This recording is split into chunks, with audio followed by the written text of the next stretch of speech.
მოგესალმებით დიანა, მივესალმებით თქვენს მაყურებელს. როგორც თქვენ აღნიშნეთ, ახლა ვიმყოფები ერევანში, სადაც დღეს დილით ჩამოვფრინდი, რადგან აქ იმართება ევრონესტის სესია და მოგეხსენებათ, რომ ევრონესტი არის აღმოსავლეთ პარტნიორობის ქვეყნებთან, ანუ საქართველო, უკრაინა, მოლდოვა, სომხეთი, აზერბაიჯანი, ბელარუსი თუ არ ვცდები. კი, ну, თავის დროზე ბელარუსიც იყო, ახლა ბელარუსი აღარ არის, ახლა ბელარუსის დემოკრატიული პოლიტიკური ძალები არიან აქ წარმოდგენილი, ზუსტად ისე სხვათა შორის როგორც ჩვენ ვართ წარმოდგენილი, იმიტომ რომ როგორც წესი სამთავრობო დელეგაცია წარმოადგენს ქვეყანას, მაგრამ იმ პირობებში, როდესაც რეჟიმს მიტაცებული აქვს ხელისუფლება და მას ევროპარლამენტის აღიარება და ლეგიტიმაცია არ გააჩნია, ივანიშვილის რუსული რეჟიმი ჩავარდა იმ მდგომარეობაში, როდესაც მას აღარ შეუძლია პრაქტიკულად მონაწილეობა, ხა თვითონ ამბობენ, რომ თავად განაცხადეს უარი აქ მონაწილეობაზე. კი ბატონო. კი, იგივეს ამბობენ ისინი ევროსაბჭოს საპარლამენტო ასამბლეაზე, სადაც ჩვენ ასევე მონაწილეობთ ხოლმე საქართველოს სახელით მოგეხსენებათ, მაგრამ რეალობა არის ის, რომ ისინი იმყოფებიან მაგრამ სტატუსი არ გაქვთ თქვენ იქ არჩეული დეპუტატები არიან ხოლმე დეპუტაციების, მაგრამ მონაწილეობთ მესმის რა კონტექსტში საუბრობთ, მაგრამ ევროპის საბჭოზე გეუბნებით. საპარლამენტო ასამბლეაზე. ევროსაბჭოს საპარლამენტო ასამბლეაში პლენარულ დისკუსიაში დემოკრატიული პოლიტიკური ძალები საქართველოსთან ჯერჯერობით ფორმალურად, ასე ვთქვათ, ვერ ერთვებიან, თუმცა თქვენ გინახავთ ჩვენი მუშაობის შედეგები იქ მაშინ განსაკუთრებით, როდესაც ოპოზიცია ერთობლივად მუშაობს, სხვადასხვა პოლიტიკურ ჯგუფებში, ისე როგორც კომიტეტებზე და ამან გამოიწვია ის, რომ ძალიან ძლიერი რეზოლუციები მიიღო ევროსაბჭოს საპარლამენტო ასამბლეამ, მაგრამ მინდა გითხრათ დიანა, რომ ბელარუსის შემთხვევაში მაგალითად ბელარუსის დემოკრატიულ ძალებს უკვე ოფიციალური სტატუსი აქვთ, ანუ პლენარულ სხდომებში შეუძლიათ მონაწილეობის მიღება და მინდა გითხრათ, რომ სამწუხაროდ ეს განხილვები მიმდინარეობს საერთაშორისო საპარლამენტო და არასაპარლამენტო, ანუ სხვადასხვა ტიპის საერთაშორისო ფორუმებში, რომ აღნიშნული სტატუსი მიენიჭოთ დემოკრატიულ პოლიტიკურ ძალებს, თუ ეს უკუსლა და ბელარუსიზაციის ამგვარი პროცესი ასეთი სისწრაფით მით უმეტეს გაგრძელდება საქართველოში. რატომ? იმიტომ რომ ევროპელებს ძალიან უნდათ, რომ საქართველო წარმოდგენილი იყოს, რომ ქართველი ხალხი წარმოდგენილი იყვნენ, იმიტომ რომ კარგად ხედავენ, რამდენად პროევროპულად არის განწყობილი საქართველოს მოსახლეობა, საქართველოს მოქალაქეები, მაგრამ უბრალოდ საპარლამენტო ასამბლეაზე თქვა, ამიტომ ვახსენე, უკვე ასე ვთქვათ, არჩეული დეპუტაციიდან, ასე ვთქვათ, გროვდება წარმომადგენლობა, მათ შორის თქვენც, როგორც პარლამენტის წევრს, გექნებოდათ შესაძლებლობა სხვა განვითარების შემთხვევაში ყოფილიყავით საპარლამენტო ასამბლეის წევრი. კი, ნამდვილად ხელისუფლებას, დე-ფაქტო ხელისუფლებას რეჟიმს რო არ მიეტაცა არჩევნები, აუცილებლად გვექნებოდა წარმომადგენლობა როგორც უმრავლესობას, როგორც მთავრობას, როგორც ხელისუფლებას, რომელიც იქნებოდა კოალიციური, მაგრამ ახლა ამაზე ლაპარაკი და ამაზე დიდი დროის დახარჯვა ჩემი აზრით. კი ბატონო, კარგით, ვილაპარაკოთ პერსპექტივაზე, რომელსაც ხელისუფლება უკადის პოლიტიკურ პარტიებს, ეს არის აკრძალვა. რა ტიპის გადაწყვეტილებას ელოდებით? ჯერ პარტიებზე ლაპარაკობდნენ, ახლა ამბობენ, რომ ეს იქნება პერსონალიზებულიც, აი რა ცნობთ, არ ცნობთ, აღიარებთ, არ აღიარებთ, ამის მიღმა ლეგალურ პოლიტიკურ პროცესში მონაწილეობის უფლების შეზღუდვის ბერკეტები აქვთ. რა საპასუხო ნაბიჯები იქნება თქვენი მხრიდან გადადგმული? ხო, ნუ პირველ რიგში უნდა ვთქვათ, რომ გარკვეულწილად, როგორც ჩანს, თავადაც ყოყმანობენ და ყოველ შემთხვევაში ამ გადაწყვეტილებას წელავენ და მე დიდი ხანია ვსაუბრობდი იმაზე, რომ ეს დასავლეთისთვის ჩვენი საქართველოს ევროპელი, ისე როგორც ამერიკელი, მაგრამ განსაკუთრებით ამ შემთხვევაში ევროკავშირია ჩართული ამ საკითხებში, ისე როგორც დიდი ბრიტანეთი, თუმცა ამერიკის შეერთებულ შტატებშიც მიმდინარეობს ძალიან აქტიური განხილვები თუ რა ზომები უნდა მიიღოს ტრამპის ადმინისტრაციამ იმისთვის, რომ საქართველოს ევროატლანტიკური გზა და მათ შორის ის ახალი სტრატეგიული ინტერესი, რომელიც პრეზიდენტმა დონალდ ტრამპმა გამოავლინა სამხრეთ კავკასიის რეგიონის მიმართ, იქნება ეს სომხეთი და აზერბაიჯანი, მაგრამ სამწუხაროდ არა საქართველო ამ შემთხვევაში, როგორ ვიმოქმედოთ იმისთვის, რომ ეს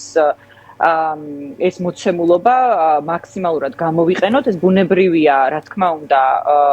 დემოკრატიული პოლიტიკური ძალების მუშაობის შედეგიც არის, რომ ივანიშვილი კარგად ხდება, რომ პარტიების გაუქმება იქნება ესკალაციის ახალი ფაზა ყველა ზემოჩამოთვლილ საერთაშორისო პარტნიორთან და მისი ეს გაჯანჯლება პროცესის ამ დროს ხომ ამომრჩეველია მთავარი, ანუ პარტნიორების რეაგირების იმედზე იქნება მთლიანად პროცესი შიგნით თქვენი ამომრჩევლის პროტესტიც ხომ გასათვალისწინებელია, ასეც არ ელოდებით? დიანა, ხა მაშინ, როდესაც ვინმე ბეჟან წაქაძე, რომლის სიმართლე გითხრათ, არანაირი საკანონმდებლო ინიციატივა ამ პოლიტიკური განცხადებამ პარლამენტში არ მახსოვს და მითხრეს, რომ წინამოწვევის პარლამენტშიც დეპუტატი ყოფილა,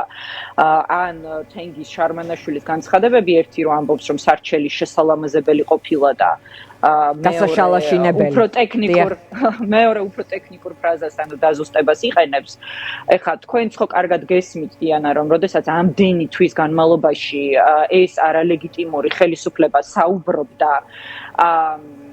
ნაციონალური მოძრაობის, ეგრეთ წოდებული კოლექტიური ნაციონალური მოძრაობის და ზოგადად ოპოზიციის გაუქმებაზე და აკრძალვაზე საკონსტიტუციო სარჩელის შეტანით, ხა ვის ჯერა რომ კონსტიტუციონალისტი ირაკლი კობახიძე ამ სარჩელს ისე ვერ მოამზადებდა მთელი ამ თვეების განმავლობაში, რომ ის გასალამაზებელი და გასაშალაშინებელი და კიდე სხვა ტერმინები გამოიყენა, უბრალოდ იმას არ ვაკადრებ თქვენს მაყურებელს, მერე მიიტანებენო და რაღაც არ ვიცი, მოკლედ ასეთი ტიპის კომენტარების გაკეთება უხერხულობაში ჩავარდნილ რუსული ოცნების ეგრეთ წოდებულ დეპუტაციას არ უხდებოდეს, ხო? ხა არანაირ დაზუსტებაზე და არანაირ გალამაზებაზე იქ საუბარი არ არის. კონსტიტუციონალისტი ირაკლი კობახიძე თუ რამეს გააკეთებდა, თუ რამე შეუძლია იყო, რომ ეს ეგრეთ წოდებული სარჩელი მოემზადებინა და ამაზე ოცნებობს სინამდვილეში მთელი ცხოვრება, ანუ ყოველ შემთხვევაში მას შემდეგ, რაც რუსულ ოცნებაში მივიდა, თორემ მისი წარსულის სხვა ეპოქა ბევრ ჩვენგანს, რომელიც მათ შორის იმ დროიდან ვიცნობთ, როდესაც ის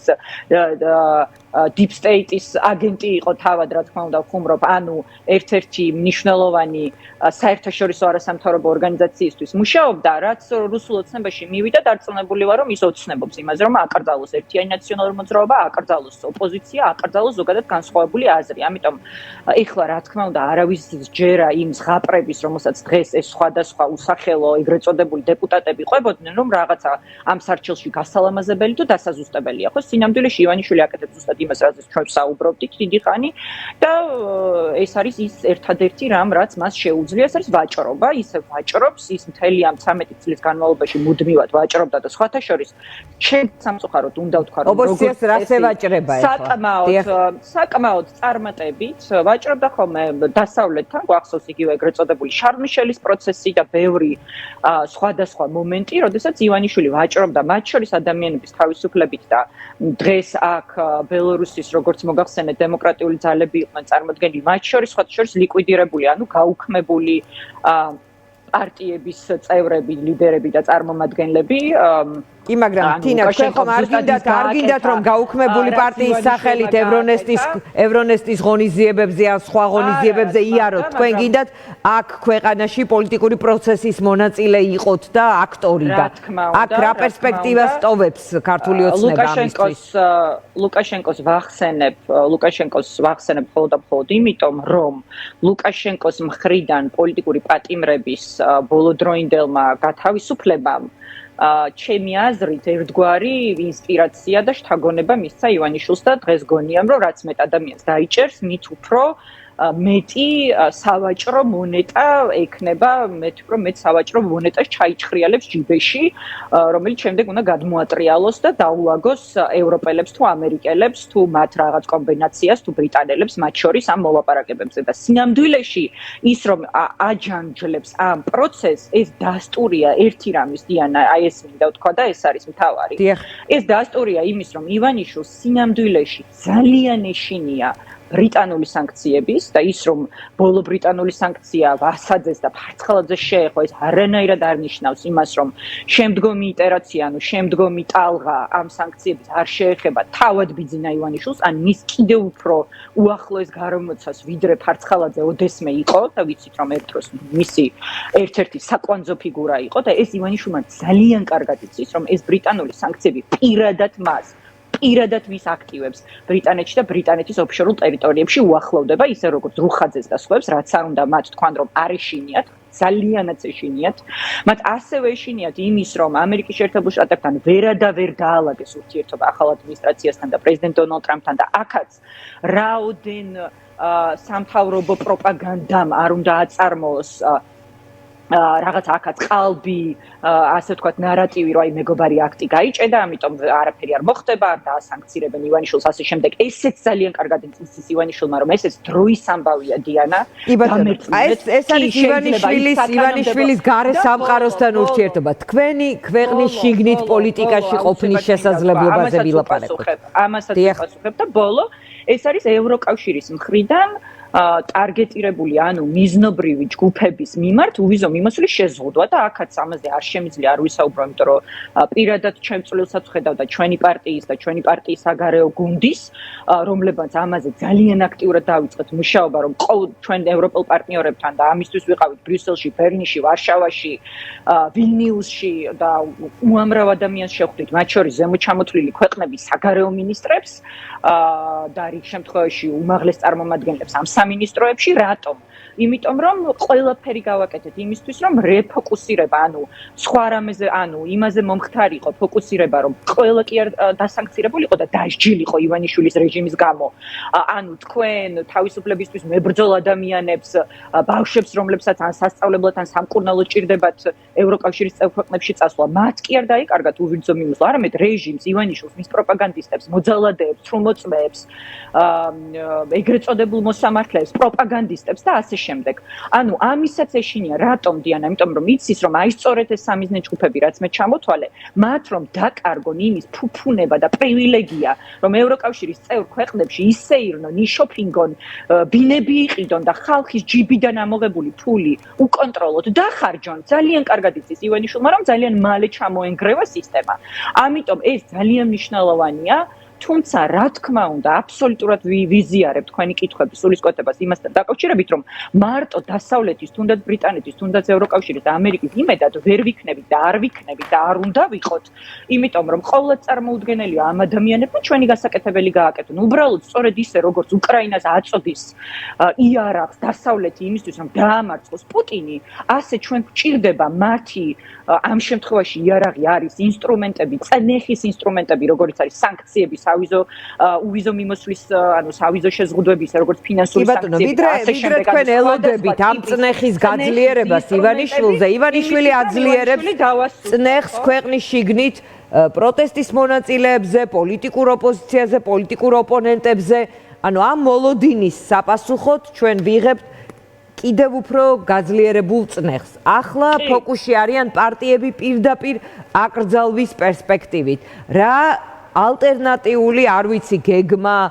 პასუხი გექნებათ თქვენ ამ ნაბიჯზე ხვალ ალბათ იქნება ეს ცნობილი ამ წუთებში უმრავლესობის ხდომა იმართება სადაც როგორც გვეუბნებიან ახლა აზუსტებენ ამ სარჩელს ხო და ალამაზებენ რაც ვერ გაალამაზეს ამდენთვის მანძილზე როდესაც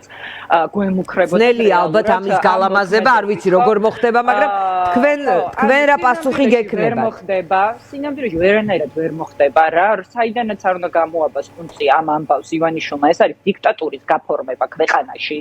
და ამაზე ღიად საუბრობენ ჩვენი საერთაშორისო პარტნიორები მაგრამ ჩვენ თუ არ დავლაგდით ქვეყნის შიგნით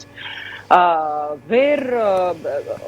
გაცილებით უფრო კიდევ უფრო გაიწელება ასე ვთქვათ იმ წნეხის ინსტრუმენტების ამოქმედება როგორიც არის მართლაც მძლავრი და ეფექტიანი სანქციები რეჟიმის და კონკრეტულად ივანიშვილის და მისი გარემოცვის წინააღმდეგ ჩვენ თუ ქვეყანაში არ დავლაგდით და ამ დალაგებაში რაც გულისხმობ ივანიშვილი გააუქმებს თუ არ გააუქმებს თუ სარჩელს შეიტანს და დამოკლეს მახილვილივით ამას ჩამოკიდებს შემდგომ პარტიებზე თუ კონკრეტულ პოლიტიკოსებზე ამას ჩვენ არ უნდა მივცეთ ამხელა მნიშვნელობა ჩვენ უნდა ვიმოქმედოთ და მოქმედებაში ამ შემთხვევაში რას გულისხმობ? რა არის მოქმედება? მოქმედების ასეთი სცენარი ჩვენ 4 ოქტომბერს ვნახეთ და როგორც დასრულდა, ისიც ვნახეთ, ბუნებრივია უნდა გკითხოთ მიუხედავად იმისა, რომ თქვენ პერსონალურად თქვენი პირველი ბრიფინგით შეიტანეთ დისონანსი, უпростоრად არ იყავით ახლა 4 ოქტომბრის და ასეთი ტიპის თარიღების დაკიდების მომხრე, მაგრამ პარტია პოლიცსაბჭოს განცხადებით ხარს უჭერდა ამ პროცესს, ამიტომაც კითხავთ ბუნებრივია, იმიტომ რომ 4 ოქტომბერს ბევრმა უწოდა სპეცოპერაცია, რუსული ხელისუფლებასთან შეთანხმებული თუ ასე შემდეგ და ზოგი ამბობს გადავფურცლოთ, ზოგი ამბობს არ გადავფურცლოთ. თქვენ იმ ადამიანებზე ვიზეც გაქვთ გავლენა პარტიის შიგნით, თქვენ გუნდზე, რომლებიც ასე ვთქვათ, ხარს უჭერდნენ ამ პროცესს და იმ ხალხზეც, ვინც ახლა საპატიმროშია, ეს რაღაც შეთანხმებული იყო ხელისუფლებასთან თუ სუსთან თუ რუსულ სპეცსამსახურებთან, როგორც ზოგი ამბობს, თუ ეს რა პროცესი იყო, თუ შეგიძლიათ რაღაც ტიპის სიცხადე შეიტანოთ ამ დღეების შემდეგ ამაში. დიანა, მე ვფიქრობ, რომ ერთი რამ ნათელია, რომ ეს რუსული სპეცოპერაცია, რადაც ჩვენ მოვიხსენიებდით 4 ოქტომბრის ეგრეთ წოდებულ ადგილობრივ თვითმმართველობის არჩევნებს, ასევე მოიცავდა ძალიან კონკრეტულ და მიზანმიმართულ რაღაც ერთგვარ ხაფანგს და სატყუარას, რომელშიც დარწმუნებული ვარ, რომ მონაწილეობდნენ ასევე რუსული ოცნების ყოფილი ან თუნდაც ეხლანდელი წევრები, მაგრამ მე კონკრეტიკაზე ნამდვილად ვერ ვისაუბრებ დიანა, იმიტომ რომ ამ ინფორმაციას არ ვფლობ. თქვენი პოლიცსაბჭოს წევრები, თქვენი პოლიცსაბჭოს თავმჯდომარე ხაბეიშვილი, ან თქვენ პარტიასთან დაკავშირებული თუ ასე შემდეგ ადამიანები ოცნების ყოფილ ან მოქმედ წევრებთან ერთად გეგმავდნენ, ან ამ ხაფანგში თავს ყოფდნენ, აი რაღაცნაირად უფრო მეტი ახსნა ხომ არ სჭირდება საზოგადოებას. მე არ მაქვს ნამდვილად ინფორმაცია იმასთან დაკავშირებით, მაგალითად, როდესაც 4 ოქტომბრის ეგრეთ წოდებული მშვიდობიანი დამხობის ორგანიზატორები და ვიცით ხო, ეს ადამიანები ვინც არიან, ღიად საუბრობდნენ ხოლმე სიურპრიზებზე, იმაზე რომ იქნებოდა ბევრი კომპრომატების გასაჯაროება და ასე შემდეგ. კონკრეტულად ვისი იმედი ქონდათ, რა ინფორმაციები უნდა მიეღოთ, რა კომპრომატებზე იყო საუბარი, მე მეცაც გეტყვით, საჯაროდ ერთხელ უკვე ვისაუბრე, ბატონ პაატა ბურჭულაძეს ვთხოვე მოსვლა პოლიტიკური საბჭოს სხდომაზე, სწორედ იმიტომ, რომ მას გაეზიარებინა მეტი კონკრეტიკა იმ გეგმებთან დაკავშირებით, ან თუნდაც კავშირებთან დაკავშირებით, რაც მათ ჰქონდათ იმისთვის, რომ ჩვენ უფრო სრულფასოვანი აზრი შევქმნოდა, ასე ვთქვათ, იმასთან დაკავშირებით, როგორ შეიძლებოდა, რომ მოვლენები განვითარებულიყო, მაგრამ სამწუხაროდ ასეთი ინფორმაცია ვერ მივიღეთ. მაგრამ დიანა, ახლა ამ დისკუსიას კი, გასაგებია, ერთს დავაზუსტებ. პოლიცსაბჭოს განცხადება ეს პარტიის შიგნით, არ ვიცი, პარტიის შიგნით რაღაც ნაწილის ძალდატანებით მოხდა, იმიტომ რომ თქვენ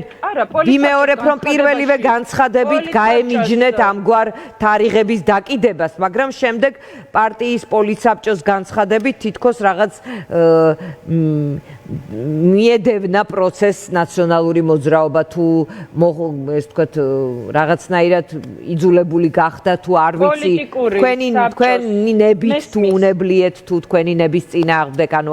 ამ დაზუსტებებს თუ საჭიროებს ახლა გავიდა დრო, მაგრამ ეხლა ასე ადვილადაც არ იფურცლება, მით უმეტეს თუ ეს იყო ოცნებასთან შეთანხმებით და რაღაც დიდ ხაფანგს რომ გავდა, არ ვიცი, ელემენტარული აზროვნების უნარი იყო საჭირო, ეს შეიძლება 3-შიც მივხვდარიყავით, 2-შიც, პირველშიც და 15 სექტემბერსაც. დიანა, ეგ არავინ არ იცის, ოცნებასთან შეთანხმებით იყო თუ მათი რომელიმე წევრი, რომელიც წამოსული იყო, ცდილობდა ამ პროცესებში ჩართვას თუ რა ინფორმაცია გამოგვდა გაქვთ ეჭვი რომელიმეზე ვინ ორმაგი აგენტის როლს თამაშობდა ასე ვთქვათ ხო მაგრამ იყო ორმაგი აგენტი ამ პროცესში არ ვიცი ხა დიანა მე სპეკულაციებს ნამდვილად ვერ დავიწყებ მე ვარ ადამიანი რომელსაც მჭირდება ფაქტები და რომელიც ზოგადად თვლის რომ ძალიან მნიშვნელოვანია რაღაცას რომ გეგმავ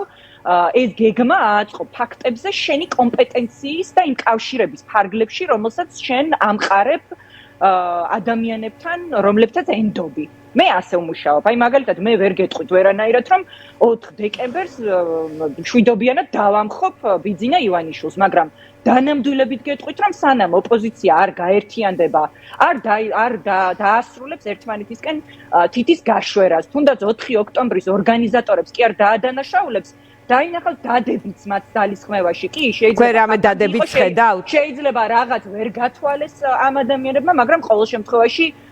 ეცადნენ, ხო? თუ არ მორჩება რასაც ადნენ თქვენი აზრით?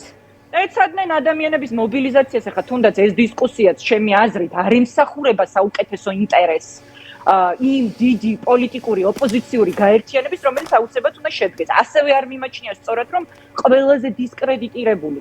დისკრედიტირებული და მარგინალური პერსონაჟები გახდნენ სახალხო საერთო ეროვნული პროტესტის სახე. ესეც არ მიმაჩნია სწორად. ესენი ვინ არიან? ასევე არ მიმაჩნია სწორად. სახელდაგვარებს არ დავასახელებ, ახლა დიანა არ არის ეს ჩემი ამოცანა ნამდვილად, ხა ზოგიერთი ადამიანი და პოლიტიკანი იმით ცდილობს პოლიტიკური დღესწესრიგი შექმნას, რომ ან მან ვიღაცა ახსენოს, გალანძღოს და მე მისგან პასუხი მიიღოს, ან ასე შემდეგ. და მე არ ვცხოვრობ ესეთი პოლიტიკური დღესწესრიგის ბოდიში. მე მინდა, რომ ჩემმა, თქვენმა და ქოცების შვილებაც მათ შორის ნორმალურ შვიდობიან საქართველოში იცხოვრონ, სადაც აქვს საკუთარი თავის რეალიზების შანსი. სადაც საქართველოს უყურებენ როგორც ღირსეულ პარტნიორს. სადაც საქართველო ისე როგორც მოლდოვამ და უკრაინამ ეს გააკეთა, რომლებსაც ჩვენ ვასწრებდით ასითავით აღმოსავლეთ პარტნიორობაში და ასოცირების ტრიოში, გავხსნათ მოლაპარაკებები ევროკავშირთან. სადაც საქართველოს მოქალაქეებს მექსიკით კი არ მოუწევთ უდიდესი წამებით მექსიკაში შეპარვა იმ